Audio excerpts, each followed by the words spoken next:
And I got a chance and I asked him, why is this called confidential knowledge? Because it's already distributed. And so he asked me, where does it say confidential knowledge in the Gita? So I said, Bhagavad Gita. I actually referred to the second verse. After saying this, Krishna says, the next verse is, Raja Vidya Raja Kuhyam Pavitram Idamuttamam Pratyaksha Dharmyam Susukham Kartum Avyayam. Raja Vidya Raja Guhyam. It's the king of all secrets. Again, very, very secret, confidential knowledge. So he said, get the Bhagavad Gita. And somebody ran around and brought a Bhagavad Gita. I was very young at that time, not very young, like a child. I must have been 20. So in that sense. So they gave me the Bhagavad Gita and I read. And then he said, read the translation. So I read, this knowledge is the king of education, the most secret of all secrets. It is the purest knowledge, and because it gives direct perception of the self by realization, it is the perfection of religion. It is everlasting, and it is joyfully performed. Then I was waiting, he will explain. Then he said, read the purport. Then I started reading loudly, just 3-4 of us. One full page, then turn. It's long purport. So, and then after reading, then I was looking whether I should continue reading. Then he asked me, did you understand? And we had to say yes. Otherwise, what is this? You're so dumb. But actually, I had not understood. And I cannot remember the details. We closed the matter and then we had some more interaction. We came out and there was another friend of mine who also had come with me from the institute. He was much, much senior to me. He was actually from IIT Bombay, senior to Madhu Pandit Prabhu. And then he had come to institute and he was doing his PhD and we were very close because he was also initiated devotee. So he came out. When we came out, he asked me, did you understand? I said, frankly, I didn't understand.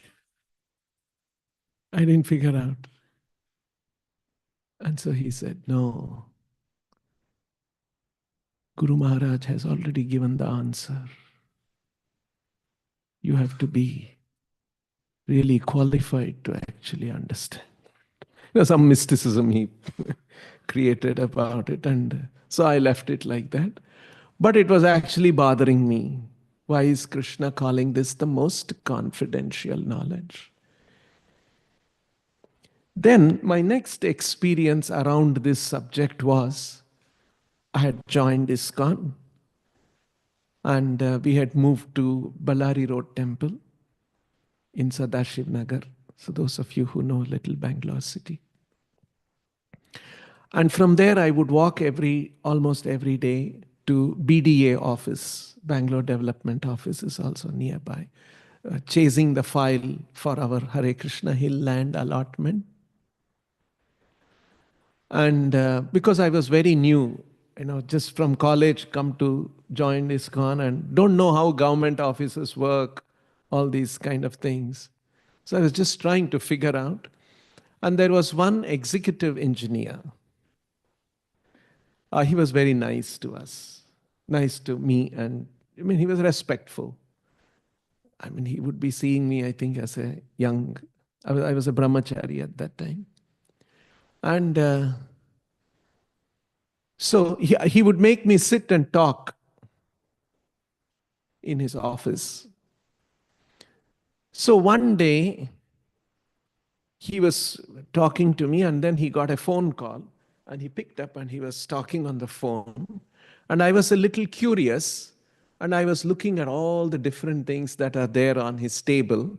What is this big man doing with all this? And then I was curious. And then I saw one file written there, confidential. And then he finished his talk, and then he kept the phone, and then he talked to me a little bit more. And once again, somebody, I think, well, that office boy came and said, "Sir, so and so, his boss is calling him." So he said, "So I have to go." And then I also said, "Okay." And then he got up, scanned his table, picked up the confidential file alone, turned around. He had a big almirah, put it inside, locked it, put the key in his pocket, and walked out. And I also walked behind him. See, confidential means it should be in the cupboard, confirmed. But our Bhagavad Gita is out there everywhere. Why is this called confidential? So it used to, different way, it used to bother me, and I would try to discuss with different devotees. Never got a satisfactory answer. And then, of course, you all know 1997, 98, the Guru issue happened. And then in 99, around that time, actually, Vikram Krishna Prabhu is witness to all that. It was a very, very stressful time on Hare Krishna Hill. When I recall, it's like a traumatic experience.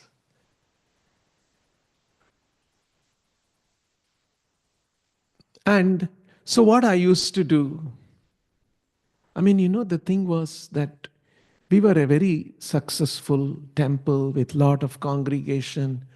And in my office, apart from, there's always somebody waiting, congregation devotees, because I used to be involved in congregation development.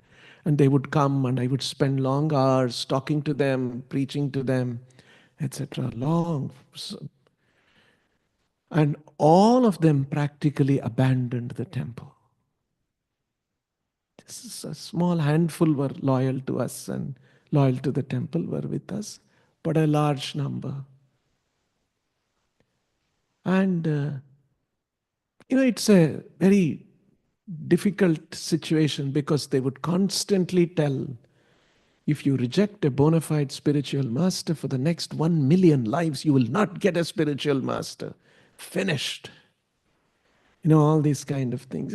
So we are trying to understand logically what Prabhupada wanted, what Prabhupada said, what is Prabhupada's direction. And then constantly you're hearing these things would be very disturbing. And so what I used to do, I don't think any of the devotees noticed, I would lock myself in the evenings, because evenings is when I used to do a lot of preaching. Morning is management, evening is preaching. That was my cycle. Boys would be coming, congregation devotees would be coming, and I will be speaking to them till 9 o'clock, 9:30, like that. But now it's all empty.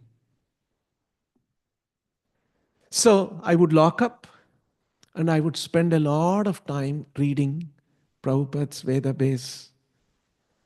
And because Prabhupada is our guru, that's our understanding now. And we should read his books. And actually, it was very, very nice. Those 3-4 hours of reading. That's why I always felt, I have shared this in some other occasion. If you read Prabhupada's room conversations, it's actually very, very interesting. I used to feel like Prabhupada speaking in so-and-so temple somewhere in some part of the world, and the conversation is going on. It'll run for 4, 5, 6 pages. I would get the feeling like I am in that room and Prabhupada is speaking. So many other devotees are there. They're asking questions. You feel like you are transported to that room in the divine presence of Srila Prabhupada. And he is talking about Krishna, relating different topics connected with Krishna. So I used to feel very thrilled about it and very happy. It's actually an association of Prabhupada. It is, in fact, the association. It's his Vani association. Anyway, small glimpse, I would get a peep into that kind of a thing.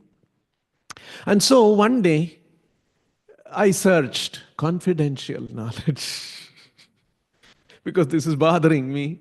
So let's see what Prabhupada wants to say about this. And bang, I found an answer there, which I had waited for 17, 18 years, waiting for an answer. And the explanation Prabhupada gives is this, very beautiful. Prabhupada says,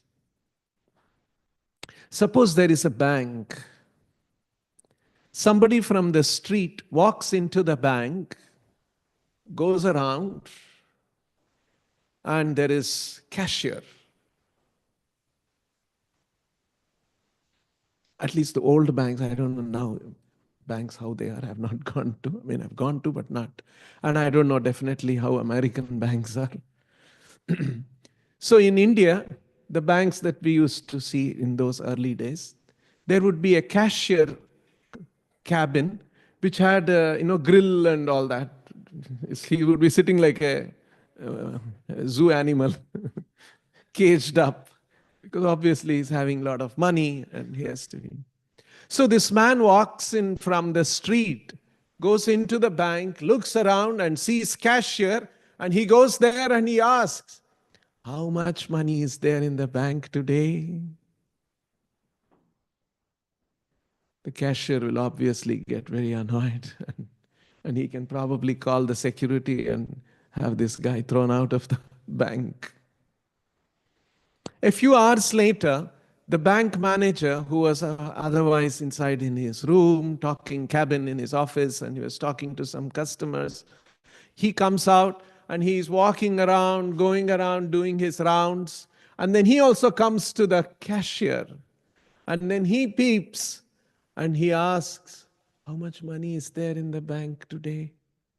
The cashier immediately gets up, looks at his ledger or whatever, and then he says, sir, there is 2,25,000, or whatever the amount is.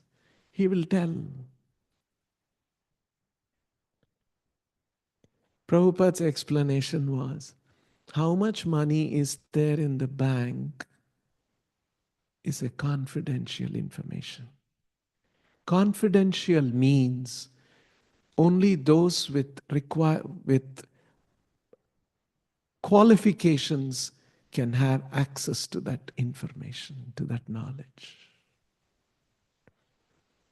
How much money is there in the bank is confidential information. A man from the street does not have the qualifications to access that information. But the bank manager has all the qualifications to access that information. Now you see? And interestingly, whenever Krishna says, Krishna uses in multiple places this word, rahasyam, guhyatamam, sayevayam maya tedhya yoga proktha puratana bhaktosi me sakha cheti rahasyam hetaduttamam. Whenever Krishna uses the word rahasya, guhyatama, very instantly, in the same verse almost, Krishna is also telling what is the qualification to get that. In the 9th chapter, idam tu te guhyatamam pravakshyamyanasuyave jnana vijnana sahitam yagnatva mokshase ashubha. Anasuyave, because you are not envious of me, I shall reveal to you the most confidential knowledge. That was the qualification, Arjuna. You are not envious of me. And look at the other verse in the 4th chapter. Sayevayam maya tedhya yoga prokta puratana bhaktosi me sakha cheti rahasyam hetaduttamam. This is uttama rahasya. But because you are a bhakta and a sakha, you can understand. And that is why Prabhupada explains only a devotees can have access to proper understanding of the Bhagavad Gita. Bhakta and a Sakha. A devotee, and in that context, Prabhupada explains a devotee can be in multiple relationships with Krishna. Arjuna was in Sakha relationship. Yashoda was in motherly Vatsalya relationship. Radharani and the gopis were in Madhurya relationship. Like that, you should be a devotee in a relationship with the Lord. Then you can have access to. That is the qualification to understand the most confidential knowledge. So, this is the understanding of Guhyatamam. Idam tute guhyatamam pravakshyami anasuyave. Have you heard me describe one more struggle? It's not a struggle, but it was a struggle in one sense. I don't know if you have heard this story. Very early, again, one of the early services that I did was to translate the books from English, Prabhupada's books, into Kannada language in Bangalore. So, the Rajavidya book is there, one of the small books, right? And I want to get that translated. And somebody told me that there is one so-and-so professor in Mysore, university professor. I should meet him, and he's a very good translator. He's good in English, good in Kannada, and so I should get him to translate. So I made a trip to Mysore and met the professor, and I gave him the book. It was a small book. He looked at it and he said, I will read the book and I'll let you know in a few days' time. So I gave the book and came away. And then a few days passed, maybe 10 days. I called him and then on the phone. And then he said, I'm coming to Bangalore so-and-so time. We will meet in so-and-so place and we will talk about it. I said, so we fixed a place and I went and met him. And he had read the book and he took the very early pages of the book and he said, I have a question. You see, the very first verse, idam tu te guhyatamam pravakshyami anasuyave.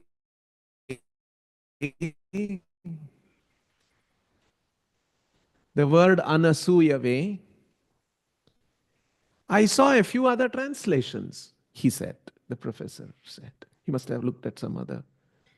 Most of them translate this as, I shall reveal this most confidential knowledge to you because you are not envious. You're a good guy. You're not an envious fellow.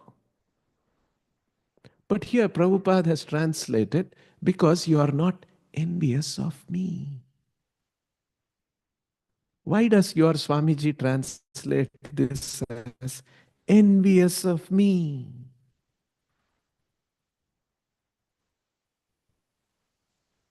It is meant to be, you're not envious, and so you're pious, you're not envious, and so I will reveal this. But envious of me. Oh, but are we envious of God? We are not envious of God. We are envious of our neighbor, colleague in the office, got a bigger promotion or something, envious of friends, envious of God. So, I don't know, I cannot remember, but at least this much I remember, this conversation having with the professor. I think I tried to explain to him. I don't know whether I was successful or not, But anyway, he translated later on. He translated as per the book. Actually, this concept, we are envious of God. Actually, it is envious of me if you correctly translate also. And there is one more place where Krishna says, envious of me. Anybody knows? Yeah, yeah, correct. 67. You see, immediately after saying Sarvadharman Parityajya Mamekam Sharanam Raja, the verse immediately after that, Krishna says, four kinds of people, don't share this knowledge with them. Idam te na tapaskaya na bhaktaya kadhachana na cha shushrushave vachyam na cha mam yobhyasuyati. Idam te na tapaskaya atapaskaya na tapaskaya. Tapas, austerity. Those who are not austere, don't share this knowledge with them. They don't have the qualifications. Na abhaktaya na kadachana vachyam. Don't speak this to abhaktas, not austere people. Nacha ashushrushaveh. Shushrushaveh, who are eager to know. I'm eager to know about Krishna. There are some people who are not eager. They are busy with a lot of other things in their life. Don't speak to them if they are not eager. Nacha mam yo abhyasuyati. Mam abhyasuyati na vachyam. Here, mam abhyasuyati, envious of me. Those who are envious of me, don't speak this knowledge. So, this envious of me is actually another important factor. This was another word. How are we envious of Krishna? I used to struggle to understand. One day, many, many years later, I was looking at some, now earlier we used to go through dictionary and all that. Now we have all Google and all that, right? So during the Google days, and then I searched on the word, what is the psychological definition of envy? And I found a very interesting definition. Envy means resentful awareness of the advantageous position of another combined with the desire to possess the same advantages is called envy. Quite a technical definition. But it's interesting. We can break it down. You see, a resentful awareness, you are aware, a resentful awareness of the advantages enjoyed by another. There's someone else who is having some advantages and you are aware of those advantages and you're not happy about it. You're resentful about it. And combined with the desire to possess those advantages oneself. Oh, he has all those advantages. I should have that. This is called envy, technically, according to psychologists. Now you see, apply this to our situation. Yes, a resentful awareness of Krishna's greatness and combined with the desire that I should have those advantages myself. And what is Krishna's position? He's the supreme enjoyer. He's the supreme proprietor. He's the supreme friend of everyone. And I want to possess that. Actually, you see, that's what we are all out in this world. How to be the enjoyer. I don't know if you saw this. Recently, I came across one small post. Prabhupada is saying,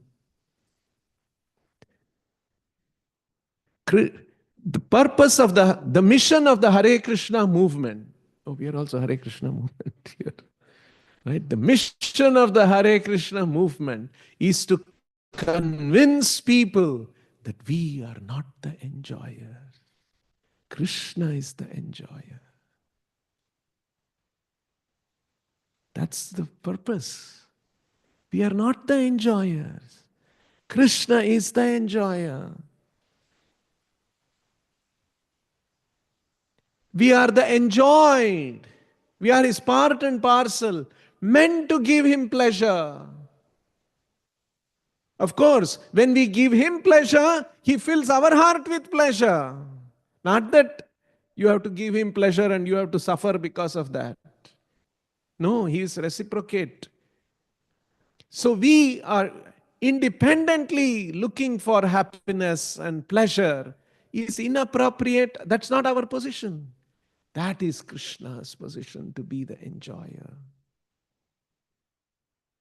So that is the sense. Similarly, proprietor. We want to be the proprietor. I have this much. I have to have more. I have to have more. And friend.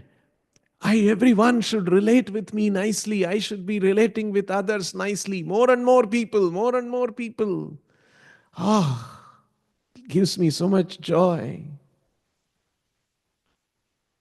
You know, in India, we go and meet ministers because of so many government relations and all that. We go early in the morning. And by 7:30, 8 o'clock, there'll be about 50, 60 people. By the time 9 o'clock he comes out, there'll be about 150 people. And when there are more people, so much waiting for them, the ministers also love it. Once we went so early, maybe 6:30, 6:45, and we were asking the guy, and then that man was trying to, sir, somebody has come, sir, to meet you from temple. So I heard him saying, how many people are waiting? And he said, so nobody has come, sir. Oh, so he's a little disappointed. And he made us wait for about half an hour so that a few more people come and wait for him. You see, this is how Janam is. So, those who are not envious of Krishna, or at least willing to give up envy, understand that yes, this envy is there and it is not right and we must give it up, is the qualification to understand this. So now, I'll quickly run through this chapter and I will point out what is it that Krishna is saying is the most confidential knowledge. Actually, two things broadly Krishna says in this chapter. One is Krishna's position, and number two, the position of bhakti. The position of Krishna is confidential knowledge, most confidential knowledge. And the position of bhakti. And in bhakti, Krishna opens up in this chapter a certain kind of bhakti. I'll show you that very soon, which is also very, very special. And how special it is. This is actually the subject matter of the 9th chapter. Position of Krishna and position of bhakti. And in bhakti, a specific kind of bhakti that Krishna brings up in this chapter, and how special that bhakti is. And that kind of bhakti is. In the first topic, the position of Krishna, one more thing is that the position of Krishna in relation to this material world. Because for us, What do we know? We only know this material world. We know this world in which we have our homes, we have our roads and cars and buildings and hills and mountains and rivers. This world.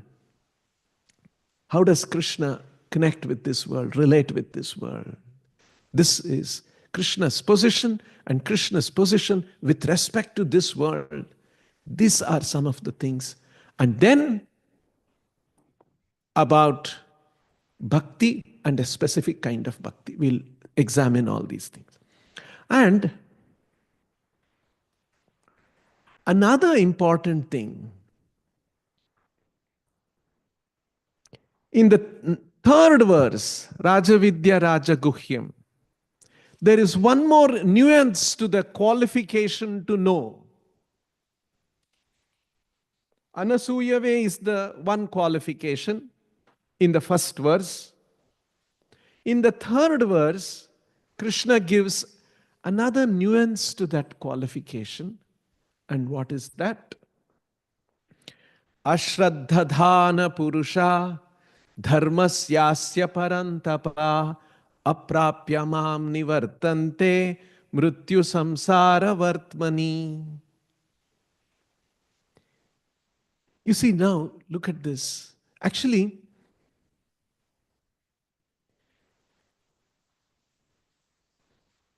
we should visualize these conversations to really immerse ourselves and understand that. You know, this is called sensitive reading of the Vedic literatures.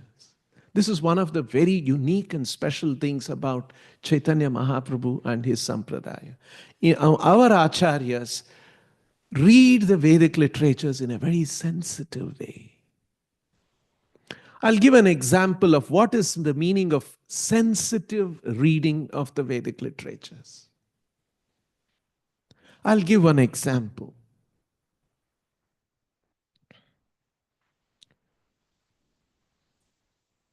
There was a young boy,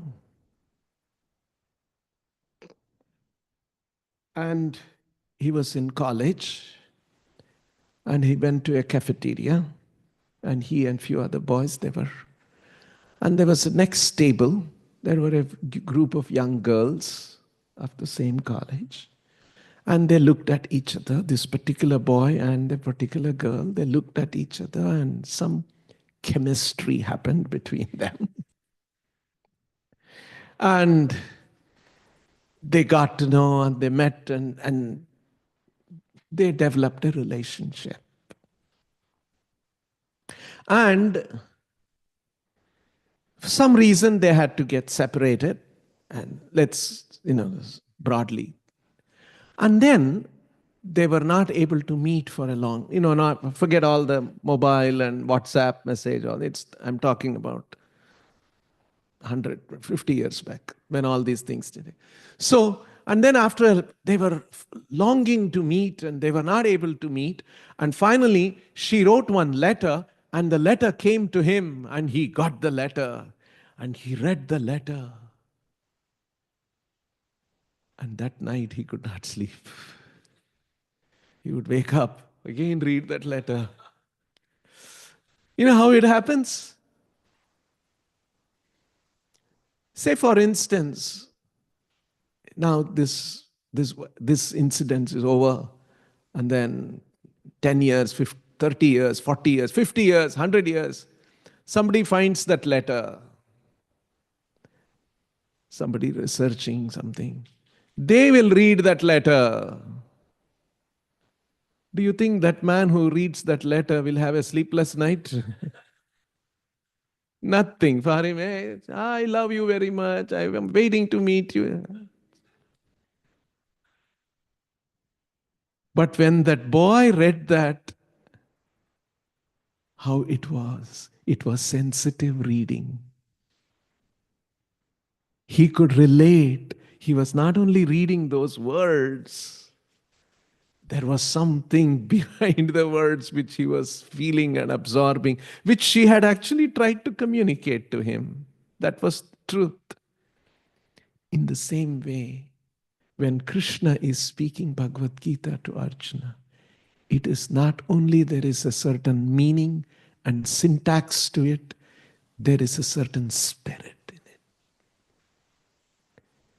We should be sensitive readers.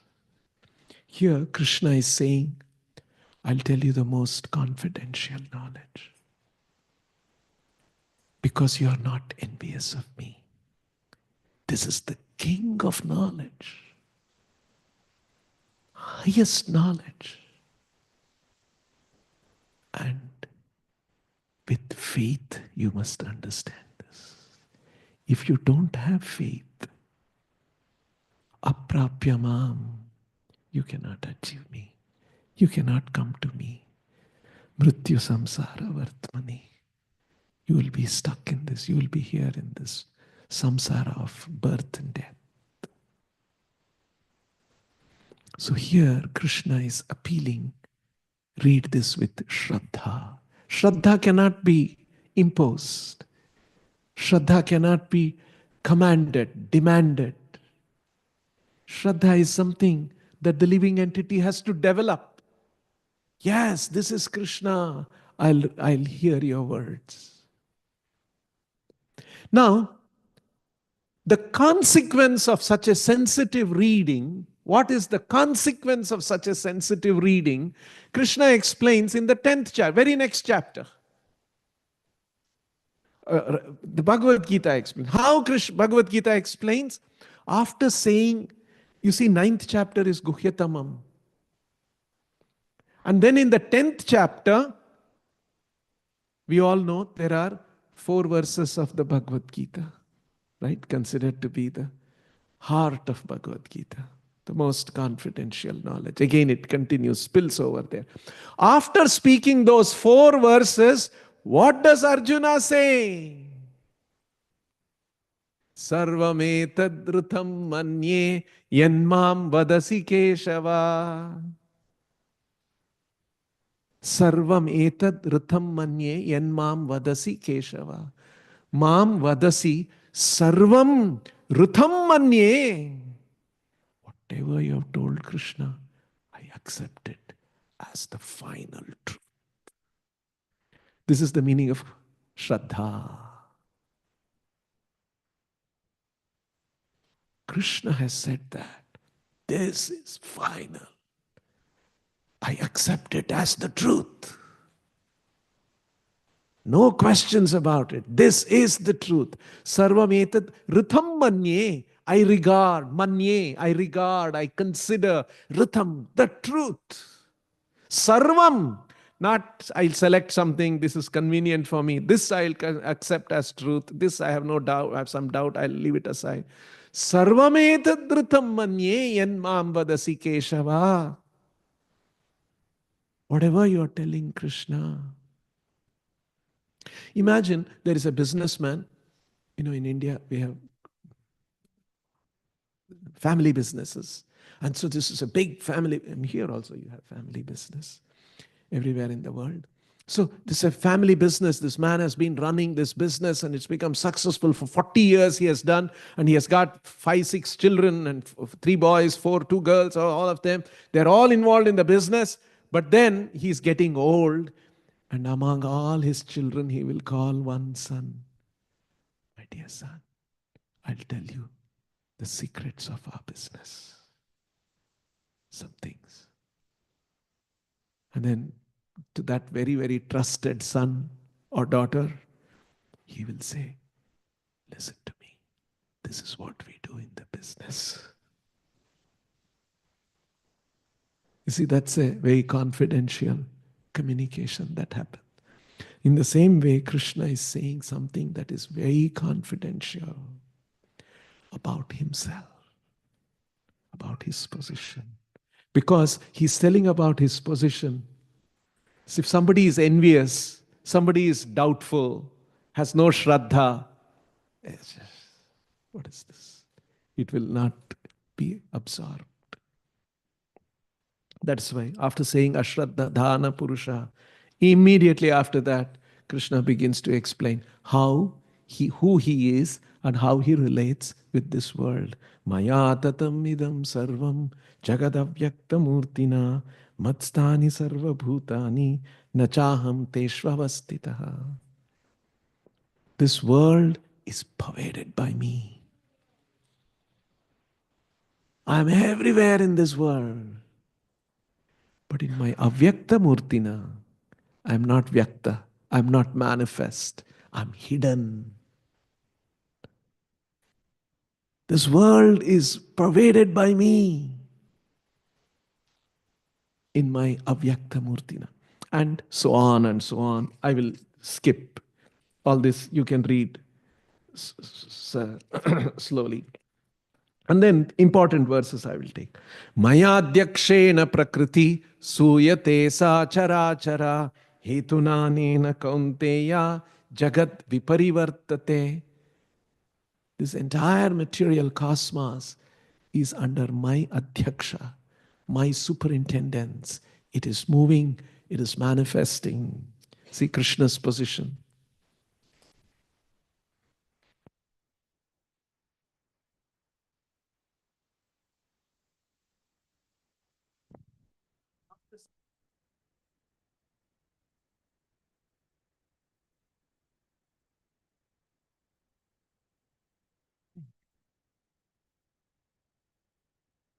See these words. Maya, after saying Mayadhyakshena prakriti suyate, Krishna says, Avajananti mam mudha manushim tanum ashritam param bhavam ajananto mama bhuta maheshwaram.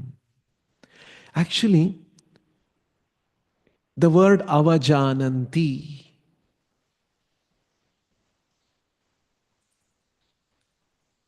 Prabhupada's translations, deride. It's actually avajananti has a sense to make fun of. People who are envious of Krishna, don't have faith in him, not ready to accept his words, they deride him.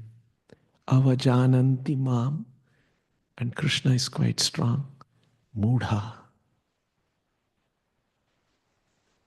Manushim tanum ashritam. Because Krishna is appearing, descending in a human-like form. He has descended and he is speaking like that. He looks like a human being. Looks like us. Very easy, we think he's like us. He's one of us. Param bhavam ajananto, my superior nature. Param bhava, my param bhava, ajananto, they don't know. Mama bhuta maheshwaram. I am the supreme dominion over all that we. You see, mama bhuta. Bhuta has two meanings. One is in the sense of living entity. Another meaning of the word bhuta is physical manifestation. Bhuta. Physics is called Bhauta Shastra in Indian languages, vernacular language. It's bhuta, something that is physical. Physics is about physical manifestation. So you can take Mama Bhuta Maheshwaram. I am the controller of all living entities, or I am the controller of all that which exists. So that's the sense. Then, after saying this, Moghasha Mogha Karmano Mogha Jnana Vichetasaha Rakshasim Asurim Chaiva Prakritim Mohinim Shritaha. Those who are thus bewildered are attracted by demoniac and atheistic views. In that deluded condition, their hopes for liberation, their fruitive activities, and their culture of knowledge are all defeated. Mogha. Mogha is baffled, defeated. Mogha asha, their asha is defeated. Mogha karmanaha, their activities are defeated. Mogha jnana, their knowledge and understanding is defeated. All of this because Rakshasim Ashurim Chaiva Prakritim Mohinim Shritaha. They are Shritaha. Shritaha is connected to the word Ashritaha. They are under the shelter of Mohinim, Rakshasim, Asurim, Prakritim, Ashritaha. They have taken shelter of demoniac nature. See, those who are thus bewildered are attracted by demoniac and atheistic views. In that deluded condition, their hopes for, etc., etc. After saying this, Krishna says something very important. This is that I was telling about bhakti and a specific kind of bhakti. Krishna begins after this. What is that? Mahatmanastu mam partha daivim prakritimashritah bhajantyananya manaso gnatva bhutadim. In the previous verse, are rakshasim asurim shritaha. They have taken shelter of rakshasim asurim shritaha, demoniac and atheistic nature. Shritaha, they have taken shelter. Here, on the other hand, there are other kinds of people who are Mahatmas. And what shelter they have taken? Daivim prakritim ashritaha. Here, the others are Rakshasim Asurim Prakritim Shritaha. That Prakritim is referring to, is qualified by Rakshasim and Asurim. And here, Mahatmanastu Mam Partha Daivim Prakritim Ashritaha. These Mahatmas, they are under Daivim Prakritim. And what do they do? This is the most important kind of bhakti. Bhajanti ananya manasaha. Ananya manasaha. Ananya. Anya means other. Ananya means no other. Which means exclusive. Only Krishna. Bhajanti ananya manasaha. And why do they do that? Gnatva bhutadim avyayam. Because they know I am the source of everything. All living entities come from me. Every existence is coming from me. Bhuta, living entities and existence. Everything that is existing is coming from me. And hence they are bhajanti ananya manasaha. No other. This is the kind of bhakti that Krishna is introducing here. Ananya bhakti, completely surrendered to Krishna, and that kind of a surrender and devotion is not invested in anyone else.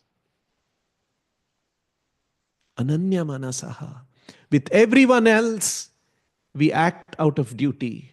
But with Krishna, with ananya manasaha bhajati. Bhajanti ananya manaso gnatva bhutadim avyayam. After saying that, further Krishna expands on that in the next verse. Satatam kirtayanto mam yatantascha thrudavrataha namasyantascha mam bhaktya nitya yukta upasate. They satatam kirtayanto mam, they are always doing, you are all familiar with this. Namasyantasya dridhavrataha, with a strong determination. And in the next verse, in these two verses, Mahatmas, how they take shelter. In the 15th verse, Gnana yagnena chapyanye, others. Next, Krishna says there are others who are not Mahatmas. What do? Gnana yagnena chapyanye yajanto mamupasate. They also mamupasate. Yajanto. But they gnana yagnena mamupasate. By cultivation of knowledge. And there are three kinds of them. Ekatvena prutatvena buhuda vishvato mukham. One is ekatvena, monists. We have Mayavada. We are all one. Ekatvena. Prutaktve, Bahuda Prutaktvena. No, no, no, there are many devatas. All of them are equal. It's left to you. Whatever you like, you accept. That's another kind of many devatas. Prutaktvena. And then Vishwatomukam. This universe itself is God. That kind of an understanding that universe has many big forces, and that is God. So that's another kind of. We'll not go into those things. After that, Krishna once again he is telling, Aham kratuhu, aham yagna, swadaham, aham oshadham, mantro aham evajyam, aham agnir, aham hutam. In a yagna, whatever you do, that offering is me. Everything is me. But it is I who am the ritual, I am the sacrifice, the offering to the ancestors, the healing herb, the transcendental chant, I am the butter and the fire and the offering. Think about all this and read leisurely later. After this, Krishna says, very strong, wonderful statement, Pitahamasya jagato mata dhata pitamaha. I am the father of the entire universe. I am also the mother. I'm also the creator. I'm also the supporter. I'm the provider. I'm also the grandsire. Pitamaha. See how all Krishna's position, what he is, he's disclosing in the 9th chapter. After that, Gatir Bharta Prabhu Sakshi Nivasa Sharanam Suhrut Prabhava Pralayasthanam Nidhanam Bijam Avyayam. I'm the refuge. I'm the goal. I'm the master. I'm the witness. I know everything what is happening in everyone's heart. That's Krishna's position. Etc. Tapamyaham aham varsham nigrinami utsrujami cha amrutam chaiva mrityuscha sadasachaham arjuna. I control heat, the rain and the drought. I'm immortality and I'm also the death personified. Krishna is not only birth, Krishna is also death. Once Prabhupada was sitting and conversing with some young devotees in the early days, and one person asked, Swamiji, what if a bomb falls here? We are talking all these big things. Bomb falls here, what will you do? And Prabhupada said, I'll think Krishna has come in the form of death. I'll accept him. You see? He is not only birth, he is also death. He's everything. After this, the meter changes. Next 2 verses. The chandas of the shloka. Traividyamam somapa putha papa yagnair ishtva swargatim prarthayante te punyam asadya surendra lokam ashnanti divyam divideva bhogam. I will rush through because you will miss the important thing. And what Krishna is saying, Krishna brings up Traividyamam Somapa, Traividya. Among the Vedas, Traividya refers to the 3 Vedas, Sama, Yajur and Rig. Because Krishna referred to that. Okay, here, I missed that. Pitahamasya jagato matha dhata pitamaha vedyam pavitram omkara rig sama yajurevacha. He has listed 3 Vedas out of the 4, Rig, Sama, Yajur. And so he's continuing with that. Those who know these 3, they are called Trivedis. In India, we get Trivedi title. Chaturvedi also we get. So, those who do this, what is they talking about? Kshine Punya Martya Lokam. Those who practice these Vedic rituals, their intention is Swargatim. They want to go to heavenly planets. They want to enjoy all that. But when their punya is over, Martya Lokam Vishanti, Evam Trayi Dharmam Anuprapanna, Gatagatam Kama Kama Labhante. In this way, Evam Trayi Dharmam. Trayi Dharmam is the 3 Vedas, Dharma of the 3 Vedas. Anuprapanna, those who are following, prapanna, practicing, following, Anuprapanna, the three Vedas. What do they get? Gata, agata, kama, kama labhante. Gata, agata. Gata means gone, agata means not gone, meaning flickering. Comes and goes, comes and goes. Gata, agatam, kama, kama labhante. They get their desires fulfilled, but they are all flickering things. After that, once again, Krishna comes back to that bhakti, the kind of bhakti that I was referring to, which he started in that verse, Mahatmanastu mam partya Daivim prakritim ashritaha bhajanti ananya manasa. Next verse. Ananyas chintayanto mam ejana paryupasate tesham nityabhiyuktanam yogakshema vahamyaham. See, those who are doing this kind of ananya bhakti, yajan, jana pariupasate, they are constantly worshipping me. You were there, Sridhar, when we discussed this verse 2 days back? You were there. You were all there. Okay. She was home. We discussed this. Okay. This word pari means circling. Pari, Sanskrit, becomes peri in Latin, and from Latin it goes to English and it becomes perimeter. Means it is all encompassing. Parikrama, it's all coming from that. Okay. Pari upasate, completely worshipping me. Ananyas chintayanto mam. Nitya abhiyuktanam. Not 10 minutes a day in the morning, 10 minutes, 5 minutes in the evening, we'll do puja. After that, my life is something else, puja is something else. No, that puja permeates my life. Nitya abhiyuktanam. So there is a way of practicing this bhakti where we are in touch with the Lord, immersed in bhakti completely. Throughout the day, throughout the night, every time. Nitya means constantly. Is that possible? Yes. There is a way. If somebody is cooking, they should be cooking, thinking about, I should offer this to Krishna. And after that, we can all eat. Oh, everybody in the family can eat. But we'll be eating Krishna Prasadam. Primarily, I'm cooking for the Lord. With that thinking. Shopping. I'm primarily shopping for the sake of the Lord.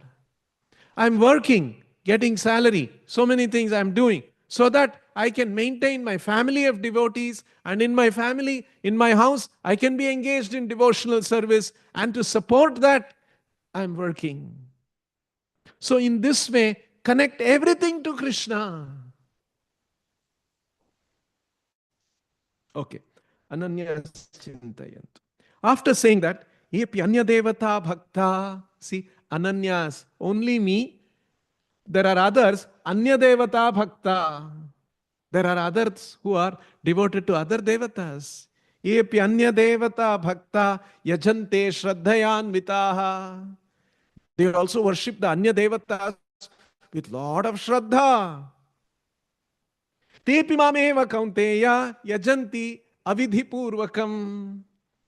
Tepi mameva yajanti. They also worship me only, but incorrectly. Prabhupada's example, if you give respect to a police constable, you're a big man, driving a big car, police constable, he says, stop. You stop. I mean, what is he?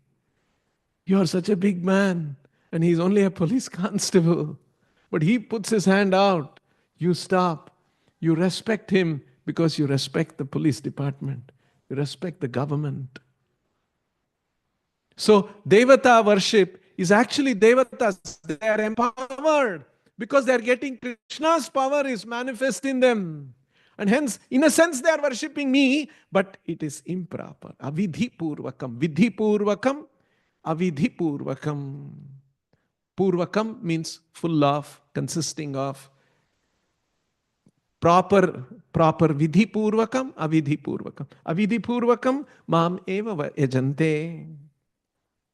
After that, this is another very confidential thing. Aham hi sarva yagnanam bhokta cha prabhureva cha. Every yagna that is there, I am actually the enjoyer. I am the Prabhu, master. Natumam abhijananti tatvenas chavanti te. Who does not accept this, who do not recognize this, fall down to this world. Tatvena mam abhijananti. Mam na abhijananti. Who don't accept this true position of mine. Tatvena. That's the truth about me, about Krishna. And if though abhijananti, those who do not understand, those who do not recognize, those who do not recognize my true transcendental nature, chavanti, fall down.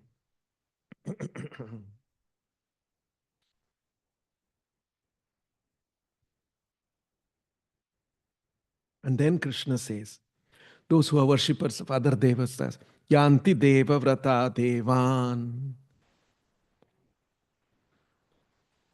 Deva vrata means one who is worshipping the devatas. Deva vrata. Devan yanti. Yanti means to go. Devan yanti deva vrata yanti. Pitrun yanti pitruvrataha. Pitruvrataha pitrun yanti. They go to the loka of the pitrus. Bhutani yanti bhutejya. Bhuta ijya. Ijya is to worship the bhutas, worshippers of ghosts and spirits. Bhuta has a third meaning, also means ghosts and spirits. Bhutani yanti. Madhyajinopi mam yanti. Yanti madhyajinopi mam. Those who worship me, come to me. So, this is Krishna's position. He is the master of everything. He is the Lord of everything. And he is saying, those who worship devatas, go there. Those who worship me. So is it very difficult to worship him? No. Patram pushpam phalam toyam yo me bhaktya prayachati tadaham bhaktyupahritam ashnami prayatatmana. Although I am the greatest, not that you must have some big, big things to please me. Patram pushpam phalam toyam. If you offer me with devotion, I accept.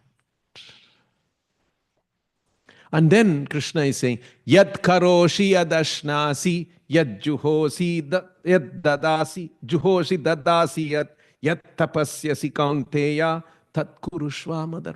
Whatever you do, madarpanam kurushva. Do it as an offering unto me. Madarpanam, Krishna arpanam. Krishna is saying this. And then he says, I'll skip one verse. Important, I'll just. Samoham sarva bhuteshu name dveshyosti na priyaha ye bhajanti tu mam bhaktya mahi te teshu chapyaham. I am the Lord of all living entities. I have to be equal to everyone. There is no favorite. There is no na dveshti na priyaha. But if somebody is doing this ananya bhakti, I am in them, they are in me. That is special. That bhakti, that kind of a devotion, if somebody is showing, although I am supposed to be equal to everyone, I am not equal to them. I break my principle. That's why Rupa Goswami says, bhakti, such bhakti is Shri Krishna akarshaniya. It attracts. Krishna is supposed to be all attractive, but he is also attracted to something. That is Ananya Bhakti. Ye bhajanti tu mam bhaktya mahite teshu chapyaham. But whoever renders service unto me in devotion is a friend, is in me, and I am also a friend to him. Then Krishna says, Apichet suduracharo bhajante mam ananya bhak sadureva samanthavya samyak vyavastito hi saha. So, if somebody is durachara, durachara means a bad guy. Sudurachara, very bad guy. Still, if he is doing such ananya bhakti, he is to be sadhureva samantavya. He is to be respected as a sadhu. He deserves that respect. Because ananya bhak bhajate mam ananya bhak. Bhak means division. Bhajate.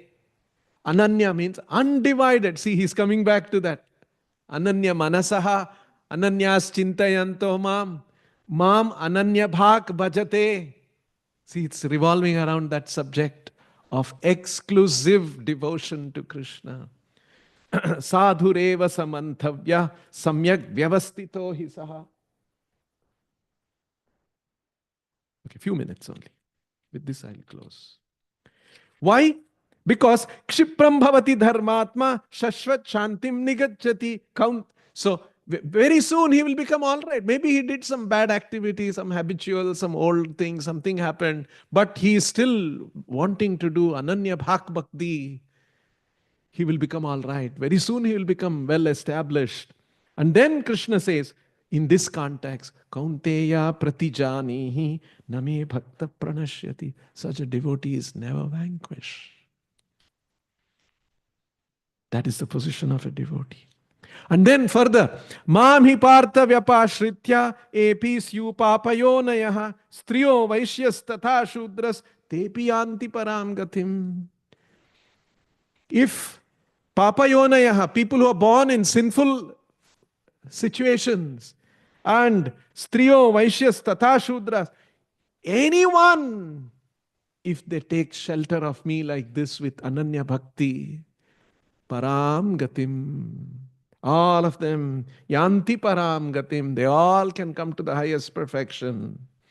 Kim punar brahmana punya bhakta rajarshayas tatha anityam asukham lokam imam prapya bhajasvamam.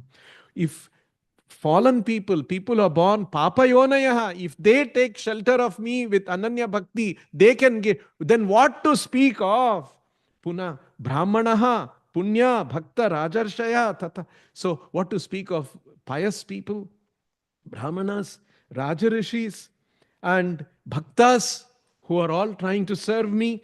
So anityam asukham lokam imam prapya bhajasvamam. And so Krishna is giving a conclusive statement. Hence, take to bhakti.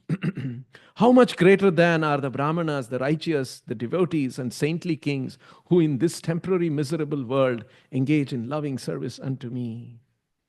After that, the concluding verse.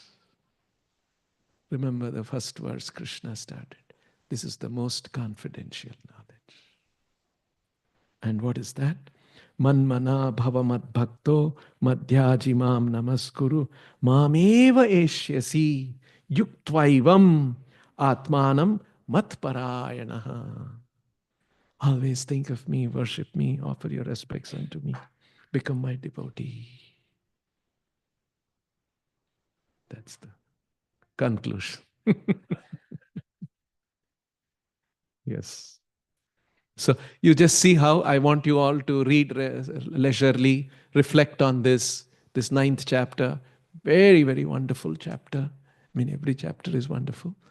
This how Krishna handles this concept of the most confidential knowledge, and what are the contents of this chapter, and how Krishna has dealt with it. We'll stop here. 7:30, you said.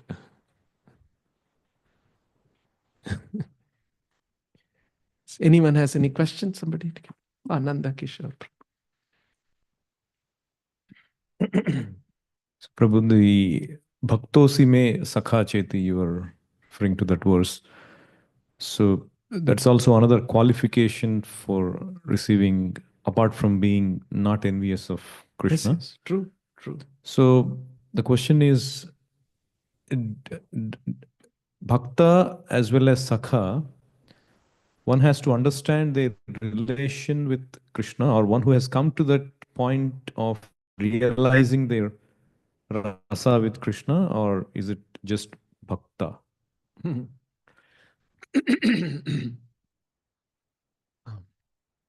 Bhakta is one bracket, one band. You may enter, and in that bhakti itself, there is a whole process of growth.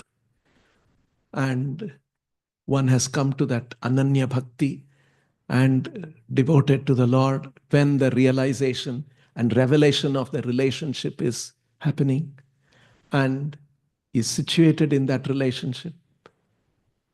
And naturally, see, the fundamental truth is we all have a relation with the Lord. Some very unique relationship each living entity has. And to be situated in bhakti, in full mature bhakti, is to be situated in that relationship. In our situation, we hardly have any devotion. Our devotion and attraction is everything to this in this material world. We are still attracted to material sense gratification. We are not attracted to Krishna yet. So we are sadhakas. So we are also called devotees. But when you say devotee, bhakta, it's ananya bhakta, who has a relation with the Lord, it is included, it is implicit. When you say devotee, devotee in a relationship. That's the elevated stage. But in the beginning stage, if one is positive disposition is there, even that's a qualification we can start understanding. But again, a guru has to teach us and gradually enlighten us about all this. And then we will understand that I should be exclusively devoted to Krishna. Because what else is there? For sunshine, what is there other than the sun? Sunshine has come from the sun. Can sunshine ever be divorced from the sun? Everything the sunshine has, it owes it to the sun. What does sunshine have? Sunshine has brilliance, sunshine has temperature. Everything has come from the sun.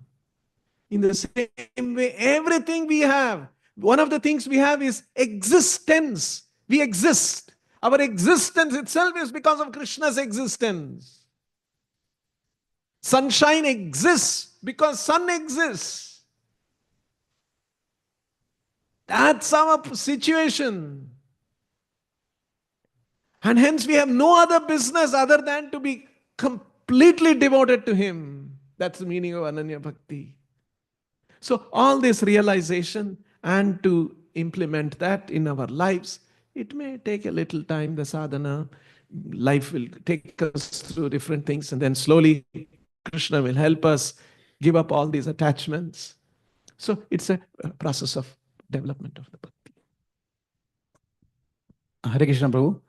Prabhu, in the earlier part of your talk, you mentioned about bona fide spiritual master. When you spoke about one bona fide spiritual master. So, and we have also heard that Hare Krishna mantra is all powerful. Lord's all potencies are there in the Hare Krishna Maha Mantra.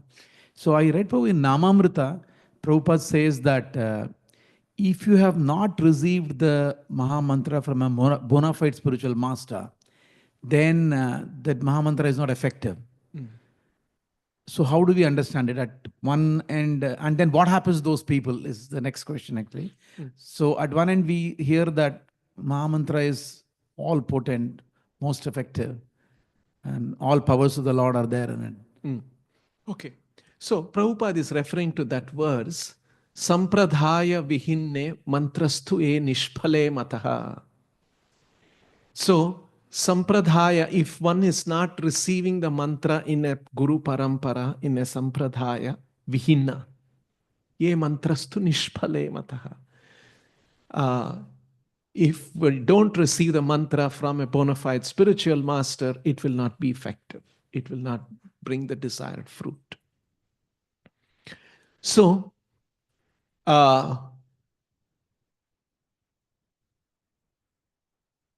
in one sense, one has to be properly initiated by a bona fide spiritual master, and one must accept the bona fide and receive the mantra. And Prabhupada also says, during the initiation ceremony, the mantra, the holy name is delivered to the disciple by the disciplic succession or through the disciplic succession. So that is the initiation ceremony, initiation process. Diksha vidhanena. Vidhana is a process. So one has to go through this Diksha vidhana and then receive the mantra and chant, and then it is beneficial. Now, what about those who don't read, though don't take initiation from Prabhupada? Those who don't take initiation from him, all this, they don't go through that. They will be making certainly progress. And in one sense, there is one statement of Prabhupada. One devotee asked Prabhupada in Vrindavan. Prabhupada was giving a series of Nectar of Devotion lectures in front of Rupa Goswami's Samadhi. So one day a devotee asked the question after the class, Prabhupada, we are distributing books all over the world. And initiation is important. They have to chant, they have to be initiated, like this, similar question. But we are distributing so many books, but they don't come to the temple. What happens to them? So Prabhupada said, if they read my books, they're already initiated. In the sense, when they read Prabhupada's books and they start accepting Prabhupada's conclusions as described in the book, that is actually initiation. Acceptance of the spiritual master is your determination is real initiation. My touch is only a formality. Prabhupada's statement. So our determination, our appreciation, our understanding, and our determination to follow, that is initiation. Like Prabhupada met Bhaktisiddhanta Saraswati Thakur in 1922 in Ultadanga Street. And he got it. When he came out back to the street after meeting on the terrace in Gaudiya Math, he came back to the street. His friend asked him, what did you think about this sadhu? This sadhu is very special. So Prabhupada says, he made an impression on me. But then soon after that, he left Calcutta, went to Allahabad, started his business, and etc., so many things. He didn't meet them at all again. And 1922. 1928, Gaudiya Math devotees come to start a Gaudiya Math in Allahabad. They come to his pharmacy. His pharmacy was called Prayag Pharmacy. So they came to his pharmacy. Somebody told, there is one Bengali person. You go, he may help you. And they came looking for him and met Prabhupada, Abhay Charan. And then he helped them to start the Gaudiya Math there. And then in 1933, he got initiated in Allahabad. And Prabhupada says, that was my formal initiation, but my real initiation was in 1922. See that impression he got. So these are a little bit of those nuances. So when we say we should receive the mantra in the Diksha, yes, when we receive, that is a full proper way. But in another sense, when you get that impression from the spiritual master, when you start reading and when you start appreciating and when you start accepting, you're already initiated. In that sense. So one small in ISKCON organization, there may be someone who's not a bona fide spiritual master, and he initiates. What happens to those disciples who are chanting Hare Krishna mantra? Are they in the disciplic succession, or they're disconnected from the disciplic succession? You see, when you come to these kind of questions, we should know that there is a personal element. Lord, Prabhupada, all of them are involved in these actions. How they want to view it, We should not take a judgmental position that, oh, they're all lost. Or ultimately, they're also, in one sense, trying to follow Prabhupada. In some aspects, they have got wrong. But how the Prabhupada may still want to show mercy to them. So let's not be judgmental about these things. Sometimes they take a very judgmental position. Oh, you're all lost. Next 1 million lives, you won't get bhakti, you won't get guru. It's no more offering. Krishna is not accepting. How can we take such positions? And it is Lord. That's why it is playing God. Shouldn't play God. We shouldn't take that position. Some things I don't know. It's okay. Leave it to the Lord. How the Lord, leave it. Let's not take a judgmental position about these things. Yes, Sanatana. Hare Krishna, Prabhu. A quick question on this verse. Pita ham asya jagata mata dhata pitamaha vedyam pavitram omkara riksam yajurevacha. So why Krishna mentions only riksam yajurevacha? Yeah. Like generally we know that there's Atharva Veda. There is some reason, even I have not figured that out. You search something, there will be some reason for that. As Krishna mentioned only. And Krishna again talks about Traividyamam Somapaha. So there must be some reason why some are called Trivedis, some are called Chaturvedi. There must be some reason explained. Yes, some Mataji wants to ask a question.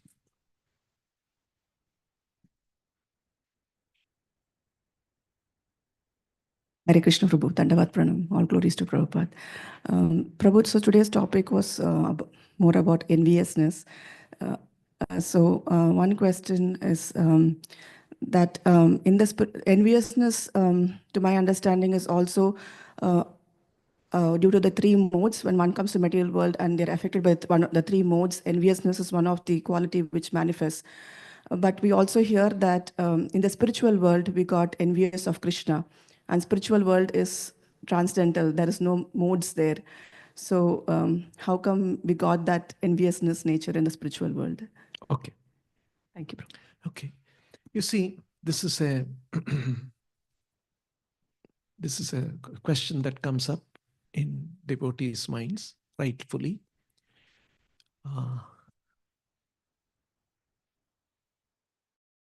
We should understand the way we are constituted, our Swarupa. You see, this is another beautiful understanding in Krishna consciousness. Pancha Tattva Eka Vastu Kichu Nahi Beda. Rasa Aswadite Tabu Vividha Vibheda. There are 5 truths. Pancha Tattva. 5 Tattva, truths. Ekavastu. All of them are one. Kichu Beda Nahi. There's no difference at all. Rasa Aswadite. But in terms of experience of the rasa, vividha, vibheda. There is variety and there is difference. Why I am bringing this? This is another very beautiful explanation of that paratattva, that absolute truth. That absolute truth has 5 features. All of them are one, but they are different. When you say they are all one, and then you say they are different. If they are different, why did you say they are one? And if they are one, then why are you saying they are different? Ekavastu, one in substance. Rasa aswadite, vividha vibheda. In rasa aswadhana, in the experience of the rasa, rasa is relationship. That sweetness in a relationship is called rasa. Like a mother experiences a certain sweetness with the child, or the child experiences with the mother. Or in friendship, there is a certain rasa. The boy is sitting in the house and his friends come and they are all talking happily, they are discussing, you know how friends are. Suddenly father comes. Oh, then you have to become conscious. So it's a different rasa with the father. There is some respect, there is some reservedness. You won't be openly. It's a different. So there's a different rasa. So like this, there are 5 truths. All of them are one in vastu, in substance, but in rasa exchange, there is difference. What are the 5 truths? Isha tattva,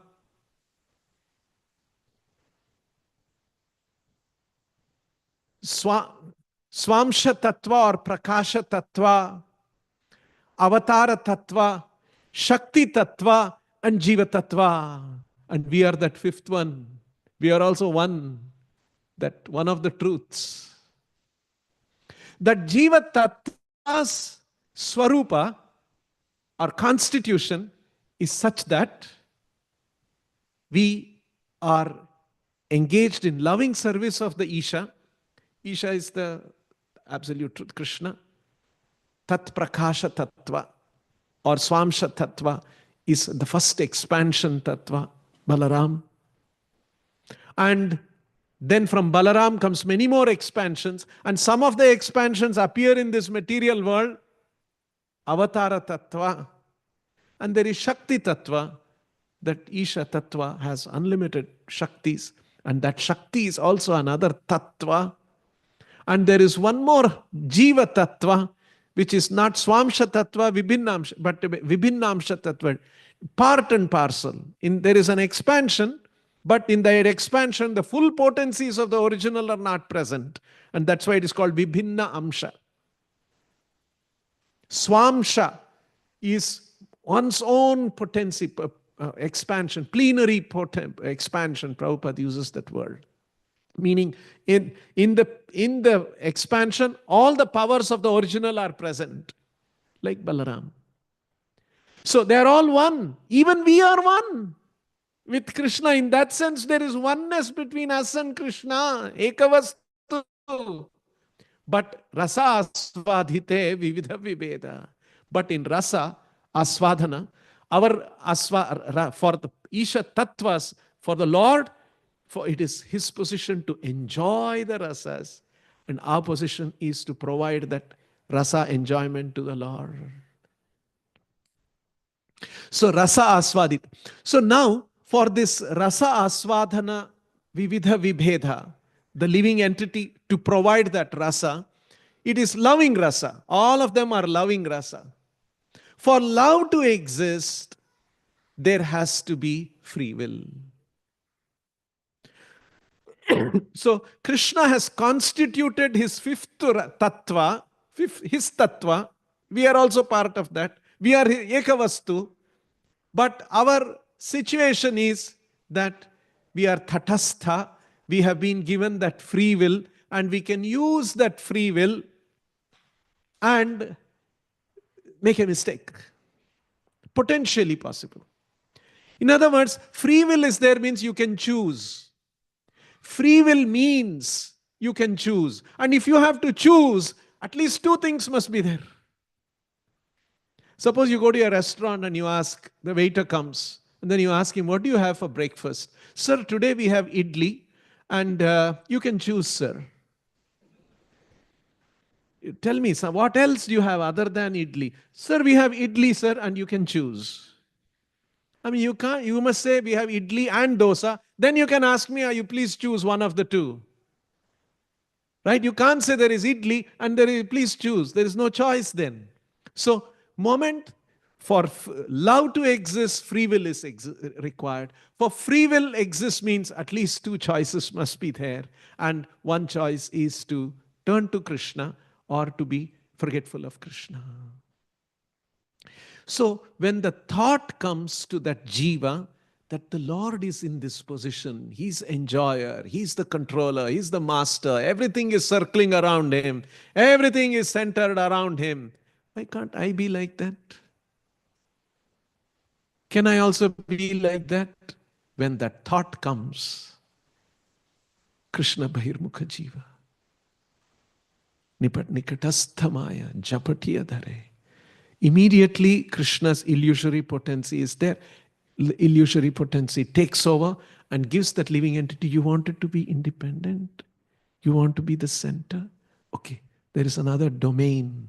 There's another existence of the Lord where He gives an opportunity for us to experience that. Try it out. And that's what all of us are. We came with that intention, and in different ways, we are trying this and pursuing this. So, what was your question? How did, yes. So, when you understand our position, Jiva Shakti, Tatastha Shakti, Jiva Tattva, and we are constitutionally made that way to use our free will. We have been given free will, use our free will to surrender to the Lord. And in that way, with free will, you surrender and offer yourself. Then you can, that's our position. And hence, there is a possibility. Now, when this kind of discussions were happening with Srila Prabhupada also sometimes, Prabhupada would say, sometimes devotees ask, how exactly I forgot Krishna? What exactly happened? These are all, there could be some, but it is an irrelevant information. The fact is that the building is on fire. Try to take the fire exit and save yourself. No, I want to know how exactly the fire began. Was it an electrical fire or a gas fire or something else happened? Let me know. It's okay. Right now, there is an exit path. They're showing how to get. The fireman has come. He's trying to save us. Let's follow that. So that's the, Saragraha. We should take the essence of things and move on in life. Okay. Last question. Sorry, Prabhu. So related to that, we are reading in Bhagavatam about the prayers of the child in the womb. And as you mentioned now, when the entity fervently prays that I have misused my free will and now I am surrendering unto you. So that's how the living entity in the womb prays. And the moment, and I don't want to come out also, the living entity says. So when the living entity has surrendered his free will, still at that chapter we read that he's forced and by Maya to come out and is put into forgetfulness. So my daughter was asking that, now what is the whole purpose that in the womb the child fervently cried that I don't want to go through the suffering, but the Lord purposely put in forgetfulness. Now what is my mistake in that? So how would we answer that? Yeah. Okay. Thank you. So the living entity made that prayer and so Krishna said, all right, practice it fully and become successful as a devotee and I'll take you back. He brought us out so that we can fully develop that determination that we developed. He wants that to be fully mature and blossom. That determination is fully blossomed. When we came out, as Bhaktivinoda Thakur writes in that poem, very beautiful poem, and we got attracted to the glitter of the material world. We got attracted to the relationships and forgot. Bhuliye tomare samsare asiya. I came into this material world. I forgot you. I forsook you. To forsake Krishna. That's what has happened to us. To forget Krishna. So now we get an opportunity so that we can, that determination, that prayer you made in the womb, now you practice it. So Krishna is giving us an opportunity. Now you practice it.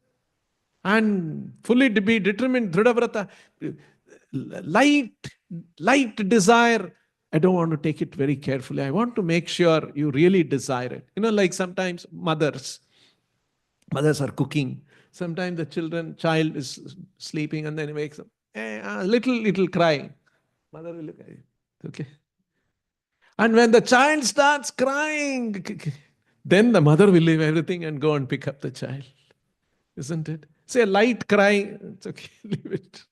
So in the same way, our desire to serve Krishna is komala, very tender. It's not strong.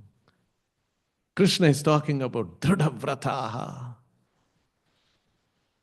So to come to that, so Krishna wants to giving us a platform, giving us an opportunity. Now you made that prayer. Now are you going to live by that prayer, or you will get distracted? So he's giving us an opportunity to manifest that determination and prayer and wish be expressed in the womb in its full considered form. And that's why we are born in this world and we get an opportunity. Stop here. Thank you very much. Shri Shri Krishna Balarama ki, Shri Shri Nitai Gauranga ki, Shri Lakshmi Narsimha Dev Ananta Dev ki, Srila Prabhupada ki, Nitai Go Premanande Hari Hari.